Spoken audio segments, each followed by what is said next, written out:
Praise the Lord. இயேசுவின் நாமத்தில் அன்பின் வாழ்த்துக்கள். நல்லா இருக்கீங்களா? இந்த நாளிலும் கூட நம்ம தியானிக்க போகிற ஒரு காரியம், இயேசு கிறிஸ்து யவீரு வீட்டுக்கு வந்தபோது யவீரு கிட்ட ஆண்டவராகிய இயேசு கிறிஸ்து அற்புதம் செய்வது ஒரு காரியத்தை எதிர்பார்த்தார். என்ன எதிர்பார்த்தாரு? லூக்கா சுவிசேஷம் 8ஆம் அதிகாரம் 5ஆம் வசனத்தை நான் வாசிக்கிறேன். நல்லா கவனிச்சு பாருங்க. பைபிள்ல இயேசு அதை கேட்டு, பயப்படாதே, விசுவாசம் உள்ளவனாயிரு, அப்பொழுது அவள் ரட்சிக்கப்படுவாள் என்றார். அருமையான ஒரு வார்த்தை. யவீருக்கு 12 வயசுல ஒரு பிள்ளை. அந்த பிள்ளை மரண தருவாயில போராடி கொண்டு இருக்கும் போது இயேசு கிறிஸ்துவை பார்க்க வர்றாரு. இயேசு கிறிஸ்துவை பார்த்து பணித்து, என் வீட்டுக்கு வரணும் ஆண்டவரேன்னு சொல்லி கூப்பிடும் போது இயேசுவும் கிளம்புறாரு.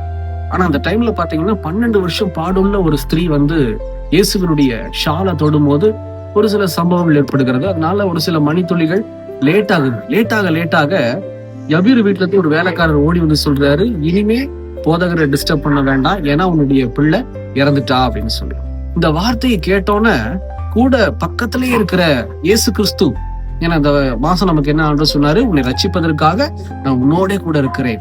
இயேசு பாருங்க, யவீரு கூடவே இருக்கிறார். கூடவே இருந்த இயேசு கிறிஸ்து சொல்றாரு, பயப்படாத, விசுவாசம் உள்ளவனா இரு, விசுவாசத்தோட இரு, அப்பதான் உன் பிள்ளை ரட்சிக்கப்படுவா, காப்பாத்தப்படுவா, பலப்படுவா அப்படின்னு சொல்லி இயேசு ஒரு ஆலோசனை கொடுக்கிறார். அப்போ இந்த 12 வயசு பிள்ளை ரட்சிக்கப்படுவதற்கு, பாதுகாப்பதற்கு, ஆசீர்வதிக்கப்படுவதற்கு, உயிர்ப்பிப்பதற்கு ஒரு காரியம் தேவை. என்ன அப்படின்னா, பெத்த தகப்பனாகி யவீர் கிட்ட பயப்படக்கூடாதுங்கிறாரு, விசுவாசத்தோட இருக்க சொல்றாரு. இன்னைக்கு நிறைய பேருடைய ஆசீர்வாதத்துக்கு தடை என்ன தெரியுமா? முக்காவாசி நம்ம பயம். நாம் கிறிஸ்துவுக்குள்ளாக இல்லாதனால அந்த பயம் ஏற்படுகிறது. விசுவாசம் 2வது.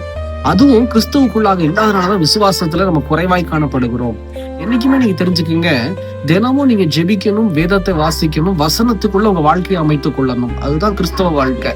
அது இல்லாம நான் சபைக்கு போறேன், இதை செய்யறேன், அதை செய்யறேன், அது மட்டும் கிறிஸ்தவ வாழ்க்கை அல்ல. மெயினான ஒரு காரியம், தினமும் ஜெபிக்கணும். ஆண்டவரோட பேசுற அனுபவம் இருக்கா உங்களுக்கு? 2வது, இந்த வேத புஸ்தகத்தை நீங்க தியானிக்கணும். பைபிளை புரட்டி அப்படி சும்மா படிக்கிறதல்ல, தியானிச்சு நான் வசனத்தின்படி நான் இருக்கிறேனா அப்படின்னு சொல்லி நீங்க சிந்திச்சு பாத்தீங்கன்னாலே உங்களுக்குள்ள பயமும் வராது, விசுவாசத்துல தளர்ந்து போக மாட்டீங்க. எக்ஸாம்பிளுக்கு யாரை பார்க்கலாம் அப்படின்னா, ஆபிரகாமை பார்க்கலாம். ஆபிரகாமுக்கு ஆண்டவராகிய கர்த்தர் என்ன சொன்னாரு? 75 வயசுல குழந்தை பாக்கியத்தை உண்டாக்கி தருவேன்னு சொல்லி வாக்குத்தத்தம் பண்ணினார். ஆனா 100 வயதுலதான் ஆபிரகாம் தன்னுடைய கையில ஈசாக்க பெறுகிறார். அப்போ 25 வருஷம் காத்திருந்தார். இந்த காத்திருக்கிற டைம்ல எவ்வளவு விசுவாச போராட்டம் வந்திருக்கும், எவ்வளவு பயம் வந்திருக்கும். சாராளுக்குள்ள அந்த பயமும் விசுவாச போராட்டமும் வந்தது. ஆனா ஆபிரகாமுக்குள்ள அந்த விசுவாச போராட்டமோ இல்ல பயமும் வரல. ஏன் அப்படின்னா, ஆபிரகாமுடைய வாழ்க்கை குறித்து எழுதியிருக்கிறது, அவருக்கு அந்த பலவீனத்தை குறிச்சு ஒரு நினைவே இல்லையும். நான் பலவீனமாயிட்டேன், என் கை தளர்ந்து போச்சு அப்படின்னு சொல்லி அந்த நினைப்பே இல்லாதபடிக்கு ஆபிரகாம் வாழ்ந்திருக்கிறார். ஏன் அப்படின்னா, அவர் கர்த்தருக்குள்ளாக வாழ்ந்ததுனால தேவையில்லாத நினைவுகள் அவரை அண்டிக் கொள்ளவில்லை.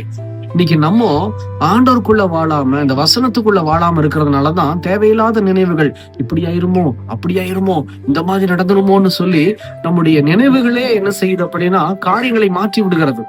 அப்ப நம்முடைய நினைவு தாங்க எல்லாத்துக்கும் காரணம்.